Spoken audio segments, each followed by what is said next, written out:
Bienvenidas, bienvenidos. Esto es Cuadrando la Caja, un espacio para debatir desde el socialismo sobre los temas económicos que más preocupan y ocupan a nuestro país.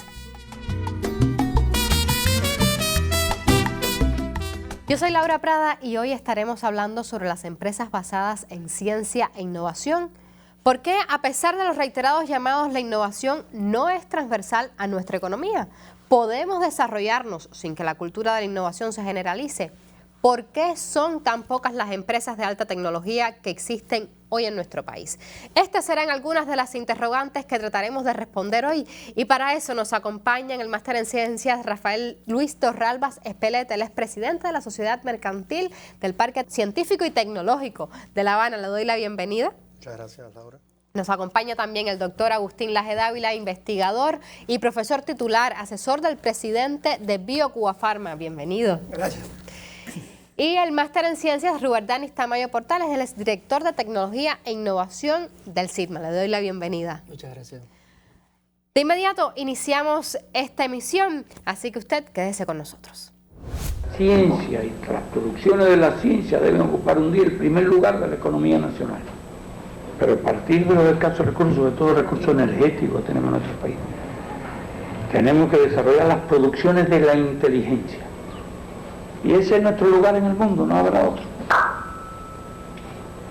Todas estas que se derivan del esfuerzo que estamos haciendo en las investigaciones y de los productos de las investigaciones. Porque en eso podemos competir con japoneses, alemanes y todo. Escuchábamos estas predicciones de Fidel en años tan tempranos como 1993, en pleno periodo especial. Un tema que guarda hoy importantísima vigencia. Por tanto, comencemos preguntando, ¿qué son las empresas basadas en el uso de la ciencia e innovación? Bienvenido, profesor, le doy la palabra. Yo creo que antes de hablar de qué cosas son las empresas, tenemos que decir que aquí estamos discutiendo un tema muy importante, porque tenemos que cuadrar la caja con la economía del siglo XXI, no con la economía del siglo XX. El siglo XXI es diferente del siglo XX. De eso tenemos que darnos cuenta, porque a veces uno discute con compañeros que usan conceptos que en su momento fueron conceptos buenos, en su momento fueron conceptos útiles, pero estamos en el siglo XXI. Es decir, y aquí el momento es otro. Y eso no es digamos, una consigna por decir que el momento es otro. No, en los últimos 30 años en la economía mundial hay dos fenómenos que son nuevos, ¿no? El primero es la globalización de la economía. Es decir, qué porcentaje del Producto Interno Bruto Mundial se hace en las exportaciones. Bueno, eso era en los años 80 el 10%, hoy es el 40%. Para que tengan. Y el segundo fenómeno es el cambio tecnológico.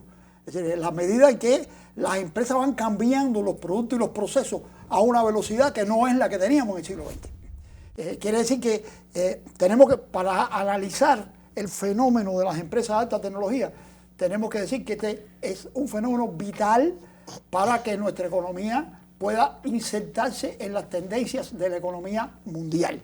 Eso es. Ahora, el tema es ¿quién hace esa inserción? ¿A quién le toca hacer esa conexión entre la ciencia? Le toca a este tipo de empresas, a las llamadas empresas de alta tecnología. ¿Por qué las distinguimos? ¿En qué consiste esa diferencia? Era la pregunta que tú me hacías, ¿no? Es decir, la empresa es un colectivo humano que crea productos y procesos, ¿no? Pero hay empresas que de la economía, digamos, más tradicional, que producen productos conocidos, ¿no? Produce, no sé, una prenda de vestir, un vaso, una bicicleta, ¿no? Esas empresas compran materia prima, hacen un producto a través de diferentes procesos y le añaden valor en el proceso productivo y después venden eso, ¿no? Con un valor adicionado por el proceso de producción. Y esa es la cadena de valor de la empresa. Pero hay otras empresas que no solamente hacen un producto conocido, sino que crean productos que no existían antes, ¿no? A través de procesos que no existían antes, ¿no? Y por supuesto, con un riesgo mayor que el de antes, porque el producto novedoso, por definición, no se sabe muy bien si va a funcionar. Es decir, ese elemento de riesgo hay que compararlo. Y tienen entonces un ciclo económico que comienza en la invención del producto. Y bueno, esas son las empresas de base tecnológica. Entonces, ¿cómo se inserta Cuba en todo este mundo? Nada, yo creo que muy atinado con la explicación que estaba explicando el profesor Laje. Es importante reconocer primero que estamos dando respuesta al artículo 21 de la Constitución de la República, que establece que el Estado reconoce y propicia el avance de la ciencia, la tecnología y la innovación. Hay un eje estratégico del Plan Nacional de Desarrollo Económico Cubano que reconoce el potencial humano, la ciencia, la tecnología y la innovación. Y en los últimos 10 años se ha conceptualizado muy bien el Sistema Nacional de Ciencia, Tecnología e Innovación. Estamos hablando de 10 políticas y más de 50 normas jurídicas, donde hay decretos leyes, donde hay decretos y resoluciones que reconocen todo el entramado y la complejidad del ecosistema de innovación cubano, donde hay una caracterización de cuáles son esas entidades de ciencia, tecnología e innovación que incorporan nuevos conocimientos. Y tenemos el gran reto de incorporar esos nuevos conocimientos en el desarrollo económico y social. De las 251 entidades, hay 74 que son empresas. Y ese funcionamiento económico tiene caracterizadas 7 empresas de alta tecnología, tiene caracterizados 2 parques científicos tecnológicos, una fundación, 4 empresas de interfase que conectan el conocimiento de la universidad con el sector productivo. Tenemos 138 centros de investigación, 29 centros de servicios científicos y tecnológicos y 72 unidades de desarrollo e innovación. Todo ese ecosistema generador de conocimiento hay que conectarlo con la empresa cubana, que es, algunas sí basan toda su actividad muy intensiva en la investigación, desarrollo e innovación, pero la otra empresa que genera manufactura, que genera producción, también basa su modelo en esa ciencia e innovación que, bueno, de alguna manera estamos construyendo todos los días. Doctor Rablas, bienvenido nuevamente. ¿Cómo se inserta Cuba? Mira, ante todo me gustaría comenzar diciendo que Cuba tiene un sistema de gestión de gobierno basado en ciencia e innovación, respaldado nada más y nada menos que por la tesis doctoral del presidente de la República. O sea, hay un conocimiento científico en ese sistema de gestión de gobierno. Ese sistema tiene 3 pilares: la transformación digital como una forma superior de la informatización, la comunicación social y la ciencia y la innovación. Ahora, ¿cómo construir ese sistema nacional de innovación al cual aspiramos? A nuestro juicio tiene que ver con conectar de manera efectiva políticas públicas y nuestro sistema nacional de ciencia y nuestro sistema nacional de producción. Nuestro sistema nacional de ciencia lo hemos venido construyendo en los últimos 60 años de revolución. Como decía Robert Dani, tenemos más de 50 universidades y un grupo importante de entidades de ciencia, tecnología e innovación. Pero el sistema de producción que lo conforma nuestro tejido empresarial es el que tenemos de verdad que fortalecer y conectar con esa ciencia que se genera en las instituciones de conocimiento. Mira, quizás empezar con una frase un poco fuerte, pero yo creo que para eso es este programa. Yo pudiera decirte que nuestra percepción es que de manera general el sistema empresarial cubano no es innovador. ¿Por qué? Porque tenemos muy pocas empresas que utilizan la ciencia y la innovación para producir sus bienes y prestar servicios. ¿Y cómo cambiar esa mentalidad? Podemos cambiarla, pero mira, cerrar ciclos aquí es importante. ¿Qué significa cerrar ciclos? Significa que esa empresa tiene que investigar, o por medios propios o conectándose con instituciones de conocimiento. Tiene que ser capaz de desarrollar a nivel de prototipos o a veces, como lo conocemos, mínimos productos viables. Después tiene que ser capaz de producir en una determinada escala y después comercializar. Y con esos ingresos generados por la comercialización vuelve a cerrar el ciclo y fortalece toda su estructura. Mira, cuando decimos innovar, hablamos de introducir una idea científica o tecnológica en la práctica. Y eso lleva no solo mucho esfuerzo, sino además lleva que las organizaciones innoven tecnológicamente y organizacionalmente. ¿Para qué? Para lograr de verdad que las organizaciones crezcan o que las empresas crezcan. Si la empresa no crece, no se desarrolla. Nuestra economía hoy, yo creo que es bueno dar datos también. Nuestra economía hoy tiene un % muy bajo de alta y media tecnología, por ejemplo, en la estructura de sus exportaciones de bienes. Estamos por debajo del 10%. Países de Latinoamérica como México están en el 80%. O sea, eso significa que ese es un escenario que tenemos que cambiar y que estamos llamados a modificar. Les quería preguntar... Aquí la palabra clave, perdóname que te interrumpa, pero para subrayar 2 cosas que ellos decían. La palabra clave es conexión. ¿Cómo conectamos? Y fíjate que Rubén Dani hablaba del artículo 21 de la Constitución. Yo quiero subrayar, para que no olvidemos eso, ese artículo está en el título de los fundamentos económicos del Estado. Es decir, no está en el título de la cultura, como estaba en las constituciones anteriores, inclusive en las constituciones revolucionarias. En ese artículo forma parte de los fundamentos económicos del Estado. Y la palabra clave es conexión. Este país gasta más del 10% del Producto Interno Bruto en educación. Es decir, ese es un dato, porque la media mundial, por ahí tenía unos numeritos por acá, la media mundial es 4.6% de gasto en educación. Nosotros gastamos más del 10%. ¿No? Con una población de 11 millones de habitantes, nosotros tenemos 1.165.000 graduados universitarios. Y el 71% de la población cubana tiene educación media y superior. Estamos orgullosos de eso, pero no se explica entonces por qué no tenemos un impacto en el nivel tecnológico de nuestras exportaciones, teniendo esa inversión en educación.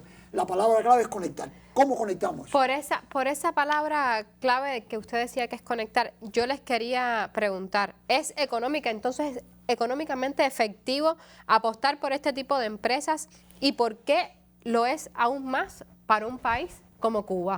No solamente es económicamente efectivo, ¿no? Es imprescindible, ¿no? No hacerlo es suicida, ¿no? Y te voy a dar cuatro razones.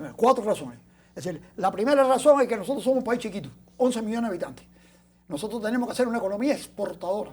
Es decir, en 11 millones de habitantes no tenemos demanda doméstica para la alta tecnología de suficiente tamaño. Es decir, tenemos que exportar, ¿no? La segunda razón es que no solamente es un problema de cantidad de exportaciones, sino de calidad de las exportaciones. ¿Cuál es el valor añadido que tenemos, ¿no? Si nosotros exportamos, digamos, si una empresa o una economía exporta a un costo por peso de 0.9, ¿no? Y la haces crecer, profundiza en su desarrollo, ¿no? Porque precisamente exportamos en los escalones de menos valor de la cadena de valor mundial. Mira, yo le ponía el ejemplo a los compañeros cuando discutíamos esto, de la cadena de valor global del café, que estaba en un material que discutíamos el otro día. El café a quien lo siembra, a quien lo cosecha, pero después a quien lo procesa, después ese procesamiento se industrializa, después se comercializa, pero lo que se hace en los países del sur es sembrar y cosechar. Claro. Y entonces, después el valor añadido del procesamiento,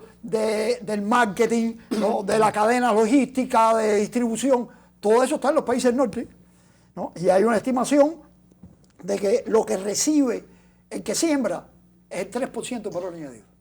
Eso es un dato mundial. Es decir, que no se trata solamente de exportar, sino de exportar qué. Nosotros tenemos que exportar productos que estén en la parte de mayor valor de la cadena de valor. Me queda por decirte además que nosotros encima de eso tenemos el problema demográfico.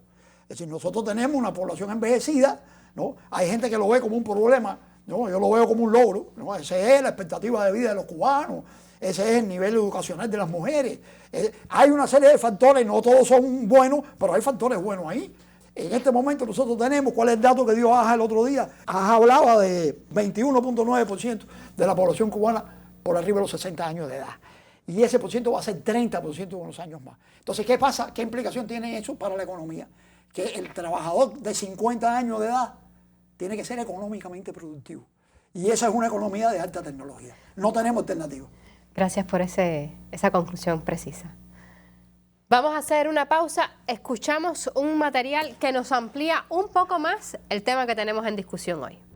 Algo puede hacer más fuerte a la empresa estatal socialista y distinguirla del resto de los actores de la economía es desarrollar la investigación científica y convertirla en innovación, expresó el presidente cubano Miguel Díaz-Canel Bermúdez a una representación del empresariado nacional tras conocer los resultados de una evaluación que arroja que en este decisivo sector de la economía persiste en la mayoría de las entidades la resistencia al empleo de la tecnología, la ciencia y el pensamiento innovador.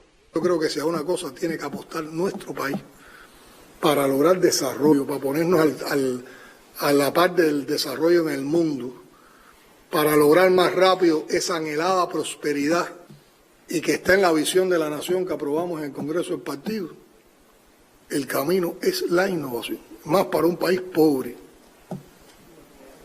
bloqueado, agredido, porque solo con innovación se pueden vencer las adversidades. A todos, el mandatario, quien ha sido el principal impulsor desde el gobierno y el partido de la gestión de la ciencia y la innovación como uno de los pilares de desarrollo del país, les manifestó que en los últimos años se han dado pasos importantes, tanto desde lo legal, lo económico y financiero, como desde lo institucional, para impulsar esta práctica, la cual, dijo, ha mostrado excelentes resultados, fundamentalmente en el control de la pandemia del nuevo coronavirus. Aquí, ¿cómo se resolvió el problema de la COVID? Con innovación. Nuestros científicos aportaron innovación en la solución del problema de la COVID. Si nosotros no hubiéramos tenido protocolos robustos que se fueron robusteciendo en el mismo enfrentamiento a la COVID, aportados por los centros de investigación y por el sistema de salud y Biocubafarma, y si nosotros no hubiéramos desarrollado las vacunas cubanas, yo no sé cómo estaríamos hoy. Ahora, de manera sabia, el comandante en jefe, en medio del periodo especial, construyó lo que a mi modo de ver es casi que el modelo básico que nosotros tenemos que tener en el sistema empresarial. Empezó como un sistema presupuestado y ya es hoy un sistema empresarial robusto para lograr el desarrollo de la ciencia y la innovación con resultados concretos, que fue el famoso polo científico y sobre todo la industria biotecnológica farmacéutica, donde la investigación científica y la innovación forman parte de las fuerzas productivas y están introducidas en la cadena de producción, comercialización, distribución. Cerrando ciclo, ese concepto de ciclo cerrado hay que evaluar las empresas. Excelentes resultados en la aplicación de la ciencia en la esfera de la salud y la biotecnología, comentó el jefe de Estado, que lamentablemente no se han extendido a todo el sistema empresarial cubano y que ahora corresponde potenciar en todo el país. Para lograrlo, expresó, es indispensable que quienes dirigen las empresas estén convencidos de la importancia de la investigación científica y de la innovación.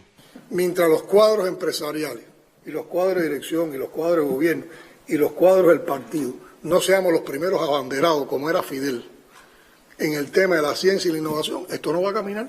Entonces, en el sistema de gestión de gobierno basado en ciencia e innovación, precisamente lo que queremos crear es que haya una cultura de pensamiento que provoque en todos los ámbitos que cada vez que hay que enfrentar un problema complejo, lo primero que se hace sea acudo a la investigación científica y que la investigación científica me dé la respuesta y con esa respuesta implemento acciones, resuelvo el problema complejo y llego a la innovación y supero el problema. En otro momento de sus reflexiones, el presidente de la República convocó a los empresarios a concebir la innovación dentro de la planeación estratégica, a crear en sus entidades un equipo que atienda la investigación científica, así como asesorarse de consejos técnicos, capacitarse y promover la formación de recursos humanos capaces de impulsar hacia adentro de las empresas una cultura investigativa e innovadora. En las empresas tiene que haber formación doctoral. Si no hay doctores y máster en las empresas, y esto no es un problema de elitismo, no hay la fuerza de trabajo calificada ni los líderes científicos para desarrollar la innovación en una empresa. Formar, educar profesionales que sean capaces de impulsar la ciencia y la innovación. Torralba, ¿cómo formar profesionales? ¿Cómo hacer productiva la ciencia y la innovación y en empresas sobre todo? Mira, aquí hay un concepto clave del material que acabamos de ver. Tenemos un capital humano formado muy importante y seguimos formando profesionales en nuestras universidades. Yo creo además que tenemos desde las universidades, aquí me voy a poner un poquito en el papel del profesor universitario de la Universidad de las Ciencias Informáticas, tenemos que preparar cada día más a nuestros profesionales para enfrentarse a un escenario económico que es complejo, que es cambiante y que demanda cada día más que esos profesionales salgan mejor preparados para trabajar y fortalecer ese tejido empresarial que necesitamos que sea fuerte y que necesitamos que sea exitoso. Yo creo que esto también hay que verlo en ejemplos y hay que verlo con datos concretos. En el material que acabamos de ver salen algunos ejemplos. Yo creo que si dije al principio que nuestro sistema empresarial de manera general no era innovador, yo creo que podemos contraponer también un grupo de empresas que sí son innovadoras y que trabajan modelos basados en ciencia e innovación. Biocubafarma es el ejemplo más paradigmático, pero están también empresas del grupo de la electrónica, empresas del sector de las tecnologías de la información, empresas también del sector industrial. O sea, yo creo que en el país hay suficientes ejemplos. Y lo más importante que se puede extraer de esos ejemplos es que todo ese conjunto de empresas son empresas exitosas. Y tener empresas exitosas genera riqueza, genera bienestar, genera desarrollo y genera a los profesionales empleados en esas empresas un proyecto de vida para que sientan que también nuestro modelo económico y social ofrece oportunidades, separando el asedio que tenemos, separando las condiciones complejas en que se desenvuelve nuestra economía, pero hay ejemplos que demuestran que podemos tener un sector empresarial fuerte y exitoso. Robert Dani, por favor. Nosotros, a tenor con lo que explicaba Torralba, la formación no puede esperar a que solo la nueva generación que tenemos hoy en nuestras universidades se forme en los esquemas de innovación que necesita nuestro tejido empresarial actual, que por demás se está diversificando, tiene nuevos retos, tiene un escenario de cambio muy retador, pero los cambios son oportunidades. Tal y como plantea Peter Drucker, sin lugar a duda, el que no ve las oportunidades lo que ve son las amenazas. Claro. Por lo tanto, nuestro sistema tiene que tener esa capacidad y hoy se están haciendo un grupo de propuestas lideradas por el Ministerio de Educación Superior también en materia de formación de la innovación. Nosotros tenemos que llegar a formar al empresario que está en la empresa de alta tecnología, pero también al director de la UEB que está en el municipio más alejado de acá, que pudiera ser en Guantánamo, claro, en nuestro querido municipio de Baracoa. Pero ahí hay que llegar, ahí hay que tener un consejo técnico asesor. Y inicialmente hablábamos de toda la capacidad gestora de conocimiento que tenemos en Cuba. Hoy todo el conocimiento que se necesita para hacer una innovación determinada en una UEB, en un taller, en una empresa, no está ese capital dentro de la empresa o dentro de la UEB. Puede estar en una universidad, puede estar en un centro de investigación, puede estar en un centro de estudio, puede ser parte del aporte de un consejo técnico asesor de un municipio que también puede evaluar una determinada solución a un problema, y eso sería una innovación que tiene una capacidad resolutiva de las problemáticas que tiene nuestro sector empresarial. Retomo una idea que usted planteaba, ¿cómo conectarlos? Mira, ahí déjame subrayar un tema que a lo mejor quedó entre una frase y otra, ¿no? Hay que seguir formando capital humano, es verdad, hay que seguir formando profesionales y tecnólogos. Pero eso no basta, es decir, eso es condición necesaria, pero no es condición suficiente. Hay que crear organizaciones, que es más que crear capital humano. Hay que crear organizaciones, hay que crear nuevas empresas. O sea, la alta tecnología, la experiencia mundial te indica que entra en la economía a través de empresas pequeñas, ¿no? Y hay una dinámica de creación de empresas que tenemos que reforzar. Nosotros tenemos en este país entre 12.000 y algo, quizás 13.000 empresas en este momento. Eso te da unos 1.100 empresas por millón de habitantes. Exactamente 14.530. Bueno, sí, cuando yo tenía el dato eran 13.000. Pero eso te da unos 1.100 empresas por millón de habitantes.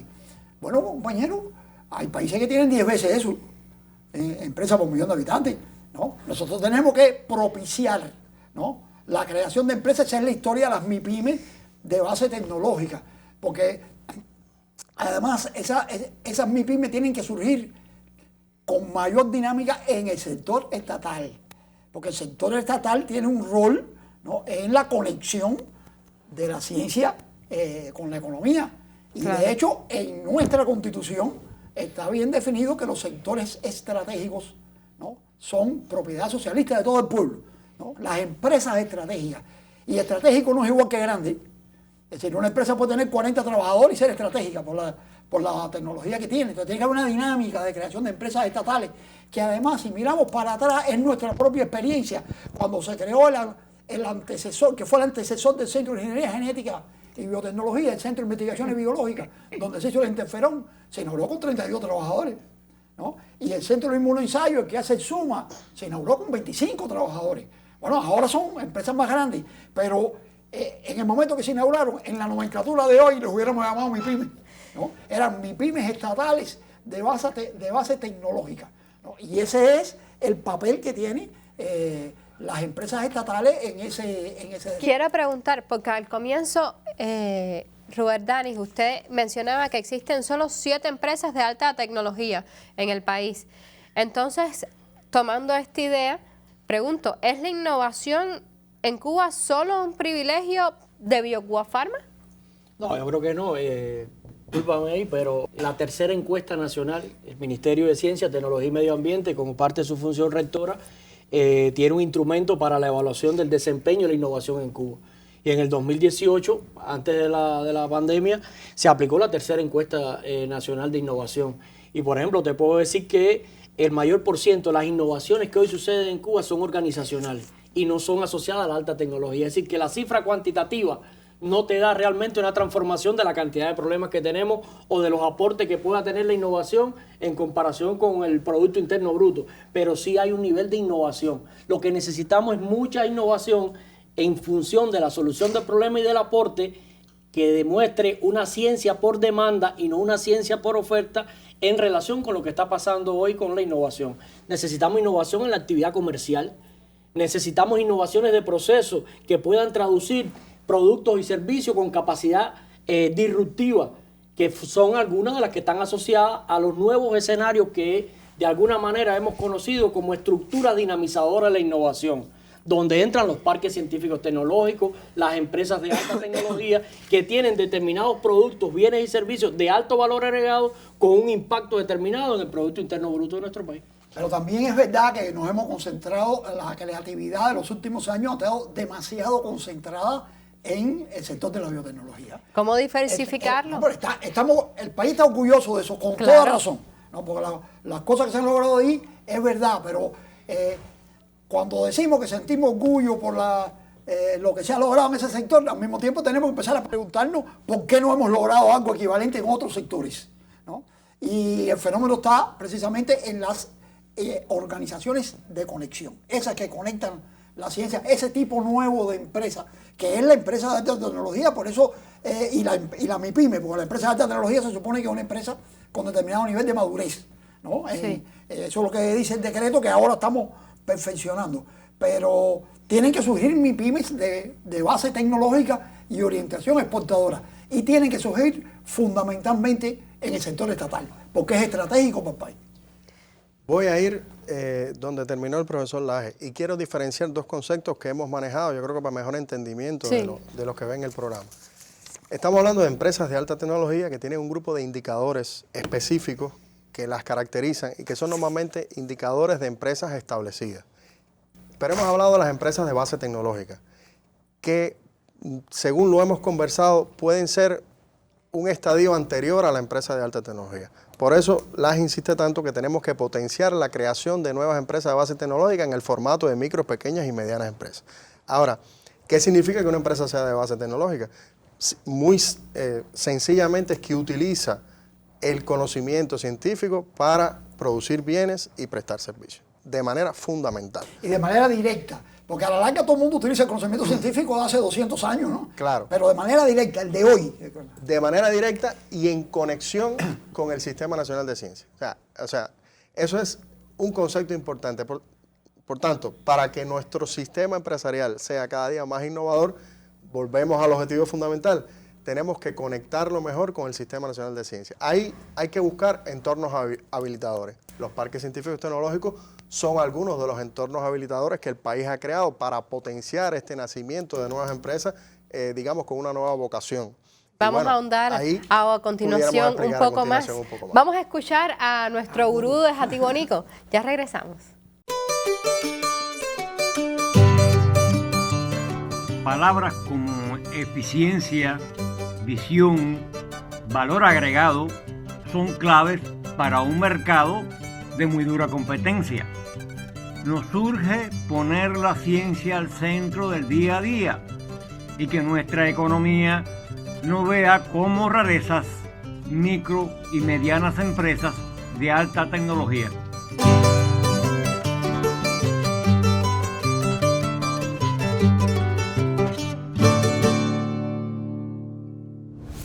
Nos urge poner la ciencia, decía el gurú. ¿Cómo hacerlo? ¿Cómo insertarnos en esa cadena global de valor?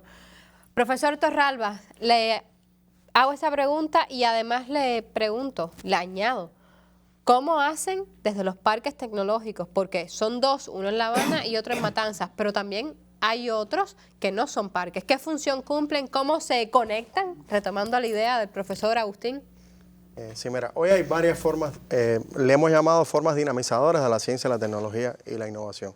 Están los parques científicos tecnológicos, que hay uno en la Universidad de Ciencias e Informática y otro en la Universidad de Matanzas. Están las sociedades de interfaz de ciencia y tecnología, que las dos primeras nacieron en la Universidad Tecnológica de La Habana y la Universidad Central de Las Villas.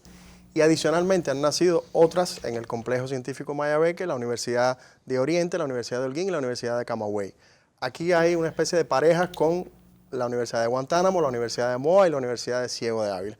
O sea, aquí tenemos una concentración de sociedades de interfaz fundamentalmente en las universidades. Y el concepto del parque científico va mucho más allá del ámbito universitario, aunque los parques científicos que han nacido en Cuba están los dos en instituciones intensivas en conocimiento, o sea, están en universidades. Hoy, más del 50% de los parques afiliados a la Asociación Internacional de Parques están en universidades o en terrenos adyacentes a universidades. Por tanto, eso significa seguir un modelo internacional que va desde que surgieron estas iniciativas en la década de los años 50 del siglo pasado. Y además, en el caso de los dos parques que existen, son especializados en las tecnologías de la información y la comunicación. Ahora, el primer mensaje, esto no solamente debe circunscribirse a dos parques y no solamente debe circunscribirse a las TIC, pero en el caso nuestro, ya voy a hablar un poco ya de La Habana, el tema de las TIC al nacer en la Universidad de Ciencias Informáticas era quizás un poco más evidente. Ahora, si hablamos de resultados y de qué es un parque y para qué sirve un parque, dicho muy simplemente, un ecosistema de innovación donde a partir de proporcionar beneficios e incentivos se procura acelerar la obtención de resultados de alto impacto para el desarrollo económico y social. ¿Cómo se hace eso? ¿O cómo lo hacemos? Incubando proyectos de investigación, desarrollo e innovación e incubando nuevas empresas de base tecnológica. Y aquí surge de nuevo el concepto de base tecnológica. Ahora, ¿qué es lo interesante de estas empresas de base tecnológica que nacen en los parques? Es que lo deseable es que nazcan de proyectos también innovadores que se vienen incubando en el propio parque, aunque eso no es exclusivo. En el parque nuestro, por ejemplo, hoy tenemos 43 proyectos de innovación. Sí. Tenemos 16 nuevas empresas de base tecnológica incubándose, todas del sector privado. Por tanto, ahí hay un mensaje. Tenemos que incentivar y crear en el sector estatal empresarial la necesidad de acercarse a los parques y ver las posibilidades reales de incubar proyectos y de generar también nuevas empresas que se desprendan de este sistema empresarial en los ecosistemas de los parques. ¿Por qué no se acercan más las empresas estatales? Mira, pudiera tener varias explicaciones. Nosotros siempre decimos que de una manera quizás un poco más crítica hacia nosotros mismos, los parques son iniciativas bastante jóvenes. Yo creo que hemos estado en los 3 años al menos que tenemos nosotros modelando una propuesta de valor que le resulte atractiva al sector empresarial, al sector académico y también a los empresarios extranjeros que se acerquen al parque. Modelar esto no es fácil. El sector empresarial estatal nuestro por lo general son empresas que ya están establecidas y por tanto tienen que ver en los parques una posibilidad de desarrollar un apoyo, un soporte, de desarrollar ideas y proyectos que normalmente allí se desarrollan más rápido que en el entorno empresarial normal. Ahora, nosotros hemos crecido en proyectos de innovación del sector estatal. Y hoy tenemos, por ejemplo, proyectos de la Universidad de las Ciencias Informáticas, del cual van a ser la primera MIPYME de base tecnológica nacida de una universidad. O sea, eso es un paso importante. Ahora, si me preguntas qué efecto tiene esto en la economía. Bueno, qué efecto que el parque también ha creado una cartera de clientes, que ya son 157 y de ellos 8 extranjeros.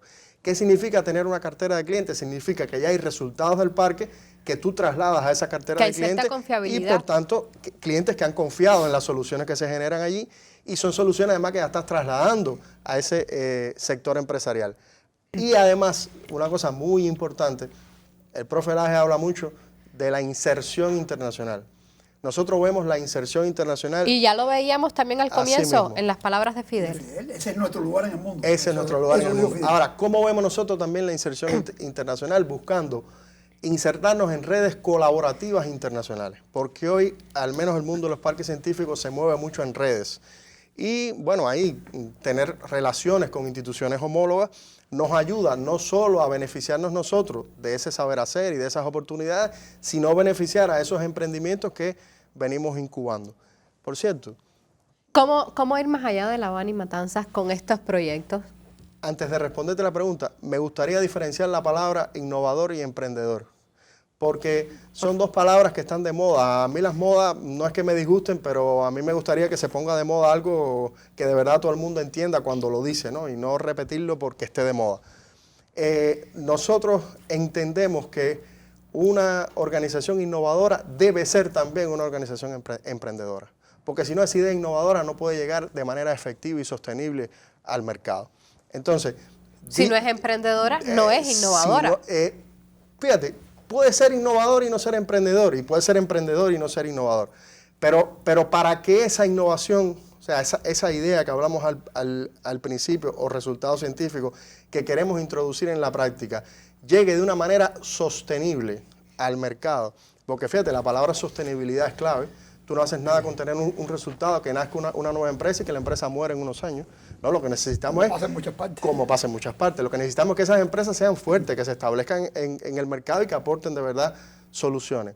Ahora, ¿cómo extender la experiencia? Yo creo que nosotros hemos tratado de construir el modelo de gestión del parque y hemos posibilitado que otras iniciativas beban de nosotros. De hecho, la iniciativa de Matanza bebió mucho de la nuestra. Estamos asesorando a otras iniciativas, por ejemplo, Bioyabojay en Santi Espíritu, el Parque Científico Tecnológico Industrial que están tratando de concebir en Villa Clara, una iniciativa en Cienfuegos. O sea, hay movimiento alrededor de que estas iniciativas se puedan multiplicar y evidentemente beber de nuestro modelo y nosotros apoyar esos nuevos emprendimientos también será importante. ¿Cómo le quería preguntar también, ¿cómo poner la ciencia y transformar esa perspectiva de que las empresas estatales no se están acercando a los parques, se resisten un poco a estas tareas de empresas de alta tecnología, de innovar? Yo creo que sí, nuestro sistema empresarial tiene que asumir riesgos, porque la innovación y esa apuesta por ese conocimiento que muchas veces no está sobre todo sistematizado, que es lo que muchas veces cierra ciclo la innovación, lleva un riesgo. Pero la mejor manera de poder avanzar en nuestro desarrollo económico es participar y generar riqueza. Y es lo que de alguna manera reconoce nuestro Sistema Nacional de Ciencia, Tecnología e Innovación. Hay un grupo de actores que están muy bien identificados, que utilizan la ciencia y potencian la innovación. Hay una metodología, hay normas, hay elementos regulatorios y de gestión que permiten potenciar esa innovación, y lo que necesitamos es interacción. Y yo creo que eso es una de las posibilidades y las grandes oportunidades que tiene la poder contar con los parques científicos tecnológicos en Cuba, porque son fábricas de proyectos de innovación que se incuban, que tienen una generación centrífuga de ese desarrollo y puede dar como resultado productos, bienes y servicios disruptivos, y con ello poder tener un impacto en el desarrollo que nosotros estamos aspirando. Por lo tanto, yo creo que apoyar esa transferencia de conocimiento digital sería también una gran expectativa de nuestros dos parques científicos tecnológicos que tenemos. ¿Por qué? Nuestro sistema de gestión de gobierno está basado en ciencia e innovación, pero está basado también en la informatización y está basado en la comunicación. Hoy todas las empresas no tienen esa capacidad para absorber ese conocimiento digital que hace falta para nosotros innovar y poder llegar a un producto tecnológico con mayor valor agregado y tener la vigilancia que sí se puede hacer desde un parque, y con esa vigilancia poder entonces tener productos y servicios más cerca de la tecnología a la que podemos aspirar. Déjame subrayar unas cosas que ellos lo han dicho, pero vale la pena decirlo otra vez, porque hay ideas que hay que dejar sembradas. Hablamos de conexión, de interacciones. El agente de conexión son las empresas de alta tecnología, las MIPYMES estatales de base tecnológica. Ese es el conector, ¿no? Porque si no, desarrollamos recursos humanos y no desarrollamos organizaciones, ¿no? Que hagan la cosa. Esa es la primera idea que quiero subrayar. La segunda idea que quiero subrayar es que muchas de esas organizaciones tienen que salir del sector presupuestado. Esa es nuestra propia experiencia, compañeros. El Centro de Ingeniería Genética que tenemos hoy, eso estaba en el Ministerio de Educación Superior, como parte del CENI, ¿no? El Centro de Inmunología Molecular de hoy, eso estaba en Salud Pública. Es decir, eso estaba... Asumieron el riesgo de innovar. Ajá, entonces, y el riesgo de asumir una función empresarial, ¿no? Porque mientras no se asume la función empresarial, el científico piensa que su trabajo terminó cuando tiene el producto, ¿no? Aun que sea un buen producto, cuando tiene el producto es que el trabajo empieza, ¿no? Es el valor agregado del que hablaban también. Sí, no, el valor agregado por tener el producto, pero el valor agregado continúa en la innovación organizacional para que el producto llegue a la gente, para que haya escalado productivo, para que se pueda exportar, para que haya inserción internacional, ¿no? Y eso lo hacen grupos de gente, y la experiencia de muchos países del mundo y nuestra propia experiencia en Cuba es que muchas veces son equipos que están en el sector presupuestado, madurando en el sector presupuestado, pero llega un momento que tiene que transitar al sector empresarial. ¿Podrían ser los jóvenes? Ahí vamos. Antes de entrar en el tema de los jóvenes, yo quiero leerte un parrafito del 8º Congreso del Partido, del informe del 8º Congreso del Partido que leyó el general de Ejército Raúl Castro, ¿no? Y él leyó ahí este párrafo: dice: es ineludible provocar un estremecimiento de las estructuras empresariales, ¿no? Desde arriba hacia abajo y viceversa, que destierre la inercia, el conformismo, la falta de iniciativa y la cómoda espera por instrucciones de los niveles superiores. Hay que modificar viejos y malos hábitos y desarrollar rasgos emprendedores y proactivos en los cuadros de dirección de nuestras empresas y establecimientos. Bueno, ese estremecimiento que pedía el general de Ejército, bueno, ese estremecimiento no lo hemos logrado todavía. Hay que decirlo, porque también hay que pasar el mensaje. Yo creo que hay que pasar un mensaje que es el clásico símil del vaso medio lleno, medio vacío, ¿no? El país no está paralizado en esto. Se están haciendo cosas, están surgiendo empresas, están surgiendo parques, ¿no? Están surgiendo innovaciones. Sin embargo, no estamos satisfechos. Es decir, no estamos satisfechos porque eso no puede ser un desarrollo incremental. Tiene que ser un estremecimiento de las estructuras empresariales. Y ahí no hemos llegado todavía. Y ahí viene lo que tú decías. Ese es un reto para la juventud. Esa es la tarea para los jóvenes, científicos, tecnólogos, emprendedores, ¿no? De insertar, ¿no? la ciencia en la economía de nuestro país. Por eso es que tenemos ese concepto en nuestra Constitución, en los fundamentos económicos del Estado. Yo creo que sí. Yo creo que necesitamos líderes empresariales que tengan capacidad de diseño, que tengan olfato estratégico para percibir los cambios, para proyectar ese escenario con el emprendimiento que explicaba nuestro compañero Torralba. Pero yo creo que estamos ya hablando del futuro, y el futuro es hoy, con el cambio y la situación que tenemos. Yo creo que a ese modelo innovador que estamos convocados, todos podemos participar y aportar nuestro granito de arena. Hay que ser inconformes pero optimistas. Hay que ser inconformes pero optimistas. Como decía Laje, el país se está moviendo. Nosotros tenemos excelentes ejemplos de emprendimientos que llegaron allí como una idea y hoy están generando soluciones importantes para el desarrollo económico y social. Por tanto, tiene que prevalecer el optimismo y tiene que prevalecer que esa capacidad innovadora está en nuestra sociedad y está en nuestros profesionales y tenemos que trasladársela a ese tejido empresarial. Pues entonces hay que trabajar. Hay que trabajar muy duro. Les doy las gracias por haber participado en el programa, por habernos esclarecido un poco más sobre qué son las empresas basadas en ciencia e innovación. Aquí en nuestro programa indagamos en los problemas, hemos propuesto soluciones porque no basta con interpretar, también es necesario transformar. Así estaremos un poco más cerca de lograr cuadrar la caja de la economía cubana. Hasta la próxima. Cubanos y el Timbirichi levanta tu economía. No te olvides que un buen día naciste sin Timbirichi. Sin Timbirichi. No olvides al barrendero, al maestro ni al doctor. Por un poco de dinero, unas botas de charol y un